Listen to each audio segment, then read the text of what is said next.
हैं भारतीय सेना की। भारतीय सेना प्रमुख जनरल MS नरवणे ने गुरुवार को विशाखापट्टनम में भारतीय नौसेना को पनडुब्बी रोधी प्रणाली से लैस स्वदेशी INS करावती सौंप दी है। ये प्रोजेक्ट 28 के तहत स्वदेश में निर्मित 4 पनडुब्बी निरोधी जंगी स्टील्थ पोत में से आखिरी जहाज है। 3 योद्धा पोत इससे पहले ही भारतीय नौसेना को सौंपे जा चुके हैं। बता दें कि प्रोजेक्ट 28 को साल 2003 में मंजूरी दी गई थी। इसकी परियोजना के तहत अन्य 3 युद्धपोत INS कुमोर्टा, INS कदमत और INS किल्टान है। युद्धपोत में 90% उपकरण स्वदेशी हैं और इसके सुपर स्ट्रक्चर के लिए कार्बन कंपोजिट का उपयोग किया गया है, जो भारतीय पोत निर्माण के इतिहास में बड़ी सफलता है।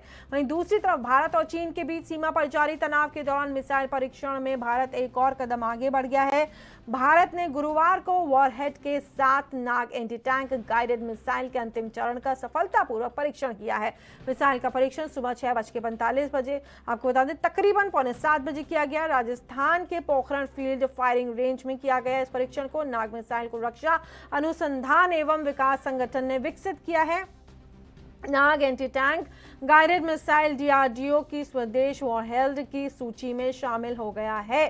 पिछले 1.5 महीने में DRDO ने कम से कम 12 मिसाइल परीक्षण या सिस्टम परीक्षण किए हैं, जो मिसाइलों की मदद से लड़ाकू आवश्यकताओं को पूरा करता है। बता दें कि सीमा पर जारी तनाव के बीच इन मिसाइलों का परीक्षण खासा अहम माना जा रहा है। हाल ही में DRDO प्रमुख ने कहा था कि संस्थान सेना के इसलिए स्वदेशी मिसाइलों को तैयार करने में जुटा हुआ है, ताकि मिसाइल क्षेत्र में भारत को आत्मनिर्भर बनाया जा सके।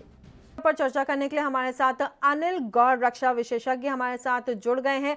अनिल जी, जिस तरीके से चीन और भारत के बीच तनातनी बनी हुई है, ऐसे में इस परीक्षण को आप किस तरह से देखते हैं, कितना महत्वपूर्ण? स्वाति जी, ऐसा है कि DRDO बड़ी देर से हमारे जो है मिसाइलें तैयार कर रहा है जी, और हिंदुस्तान के पास इतनी टेक्नोलॉजी है कि अगर वो पहला देश दुनिया के अंदर फर्स्ट शॉट के अंदर मार्स पहुंच सकता है, तो वो दुनिया की कोई भी चीज विकसित कर सकता है। सिर्फ प्रॉब्लम हमारे में ये हो रही थी यहाँ पे कि जो एक तरीका था उसका काम करने का, उसके अंदर कुछ ऐसी रुकावटें थी जो पिछली गवर्नमेंट ने दूर नहीं की।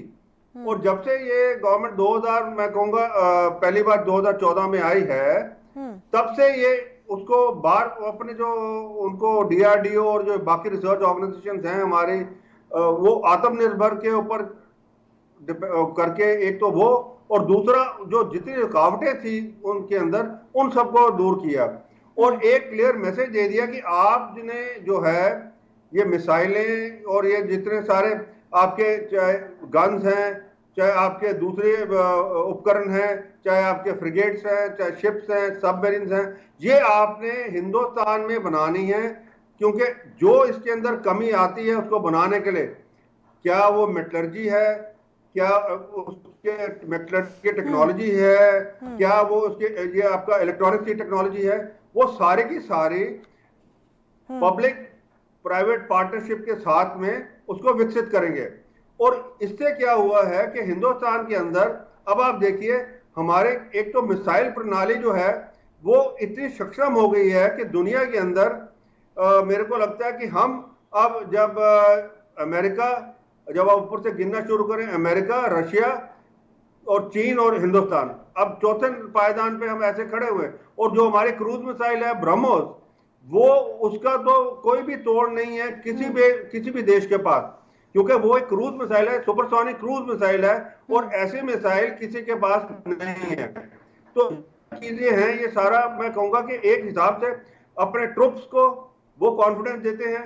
अब हमारे जो आगे फ्रंटलाइन ट्रूप्स हैं उनको कॉन्फिडेंस मिलता है, हमारे ओवरऑल जो मोराल है आर्म फोर्सेस का वो बढ़ता है, और आगे के जो चुनौतियां हैं उनको फेस करने के लिए हमारे लोग जो हैं बिल्कुल तैयार खड़े हो जाते हैं।